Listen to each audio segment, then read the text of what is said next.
Bonsoir à tous, ça manque pas d'air ce soir en direct de l'hôpital du Grosbois dans le Doubs pour vous faire part d'une découverte insolite, une découverte de 3 ours dont on ne sait pas encore s'ils sont ours préhistoriques ou pas. En tout cas, une découverte qui a le mérite d'être une découverte rare en Europe. Il s'agit de 3 ou 4 découvertes telles que celle-ci en Europe. Pour en parler, à mes côtés, les 2 frères juifs de la famille juive qui ont donné leur nom, le nom en tout cas de leur maman à cette cavité, la grotte de la Nisotte puisqu'elle s'appelle Denise. Et pour commencer à en parler, Olivier Juif, vous avez été l'un des premiers à explorer cette forêt. Alors comment ça se passe? Comment on trouve une cavité comme celle-ci dans laquelle on va faire des découvertes pas comme les autres? Alors pour trouver une cavité, on marche dans le bois, on traque, et puis dès qu'on voit une faille, un trou, on a un petit courant d'air, on commence à creuser, et puis on fait le passage pour passer dedans, quoi. Alors il y a un quadrillage, parce que j'imagine quand même on se promène pas n'importe comment dans la forêt, parce qu'on doit très rapidement tourner en rond. Comment vous faites pour pas repasser 2 fois par exemple au même endroit? Non, on quadrille sur des cartes hygiènes, et puis une fois qu'on a fait le secteur, on passe au suivant, et puis après c'est la roche qui nous guide un petit peu aussi. Quand on voit la roche, on sait que on peut aller creuser, voir pénétrer dedans. Pour le cas précis, au départ, vous avez vu quoi? Vous avez vu un petit trou? On a vu un petit trou avec un petit courant d'air. Et qu'est-ce que vous avez fait? Alors, on a commencé à dégager un petit peu. On est venu avec une petite équipe. On a fait partie du club spéléologique de la SCR, donc canton de Rougemont. Du canton de Rougemont, ouais. Voilà, donc on est une petite équipe et puis on est venu creuser. Et puis après, quand on a vu qu'on arrivait ça fait un boyau qui s'enfile. Et puis quand on a vu qu'on arrivait devant des puits, on a fait appel à toute l'équipe pour faire de la première, descendre. Pour équiper, ouais, voilà. on va voir des images justement de ce petit boyau très étroit. Il faut ramper pour accéder dans ce. Oui.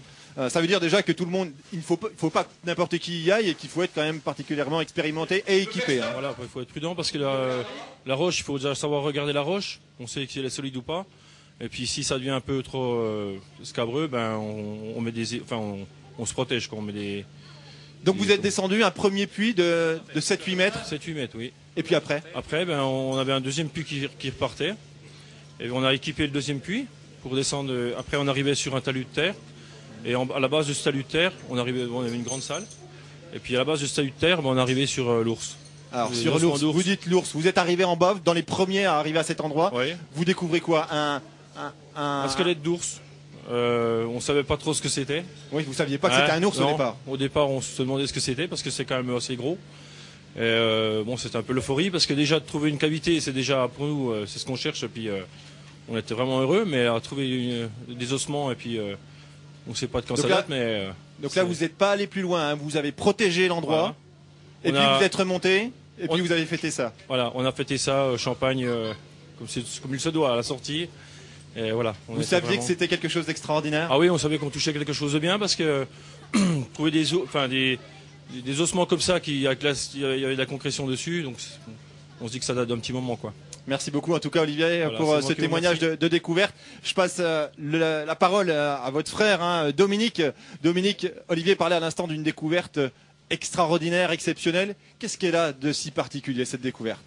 Il faut savoir qu'en Franche-Comté, il y a eu 2 ours, l'ours des cavernes et puis l'ours brun. Et puis l'ours brun, il est beaucoup plus rare, disons. L'ours des cavernes, il est beaucoup plus répandu.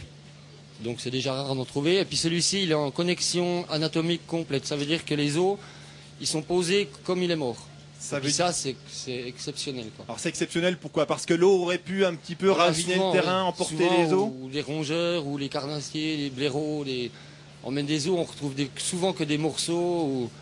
Mais le trouver comme il est posé, comme il est mort, c'est très très très rare, quoi. Alors justement, on parle de découverte exceptionnelle. Est-ce qu'on sait quel âge il a à peu près cet ours-là?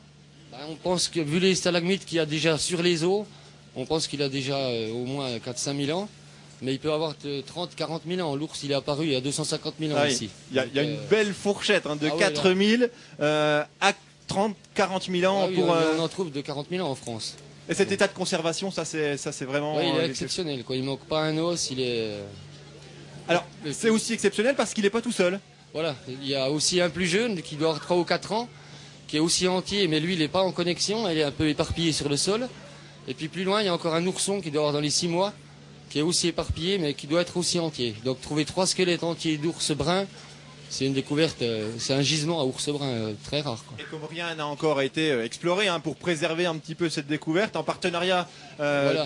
dans les mois qui viennent avec le service régional Voilà. de l'archéologie, il peut y en avoir d'autres encore. Oui, voilà. Après, s'ils font des fouilles, est-ce qu'ils trouveront d'autres choses dans le sol? Nous, on a protégé le site. Pour nous, c'est le plus important, protéger. Parlez bien dans le micro. Et puis, voilà, protéger le site, c'est ce qui est le plus important pour nous. Maintenant, eux, c'est leur travail de faire les datations. Alors l'ours brun, il est rare parce qu'il vit plutôt à l'abri de souches, plutôt Voilà. en surface. On le trouve là. Comment on peut expliquer de trouver un ours brun, voire trois, à cet endroit? Ben là, ce qui se passe, certainement, il a été pris au piège, quoi. Il a dû s'enfiler dans la galerie et puis arrivé au bout, il a tombé dans les puits. Puis après, ils peuvent pas remonter, quoi. Il y a des traces de griffes un peu partout. On voit qu'il a essayé par tous les moyens de sortir, mais il était pris au piège, quoi. Ça arrive souvent des pièges naturels.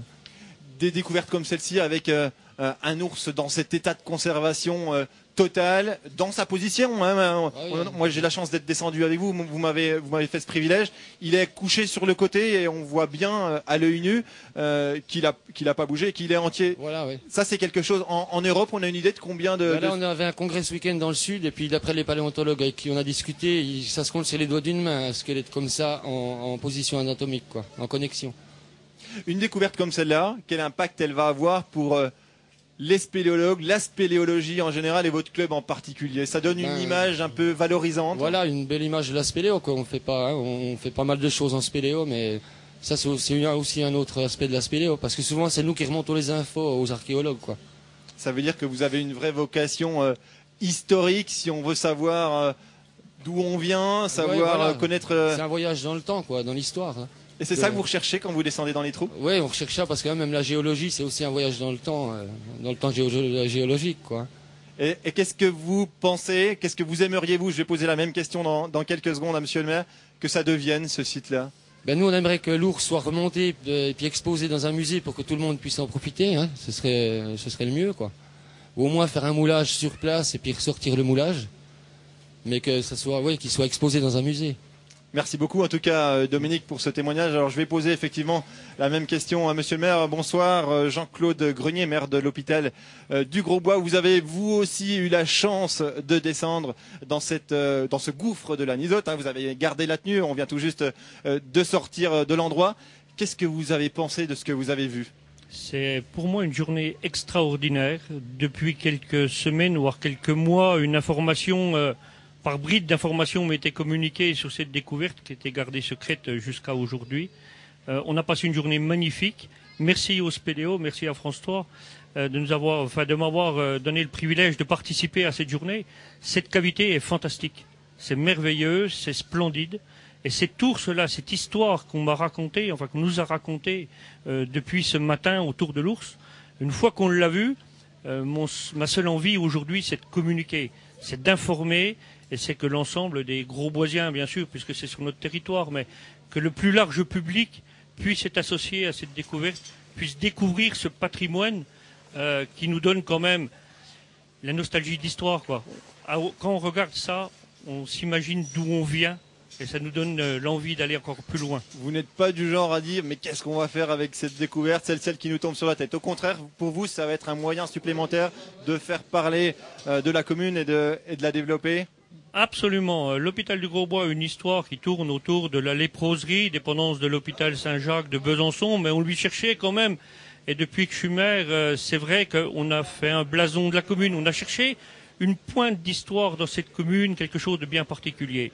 Vous pouvez me faire confiance, là on l'a trouvé, et vous aurez dans la municipalité de l'hôpital du Grosbois, ils découvrent en direct, puisque le secret était gardé, et même mes adjoints, mes conseillers, découvre en direct ce soir le pourquoi de cette découverte.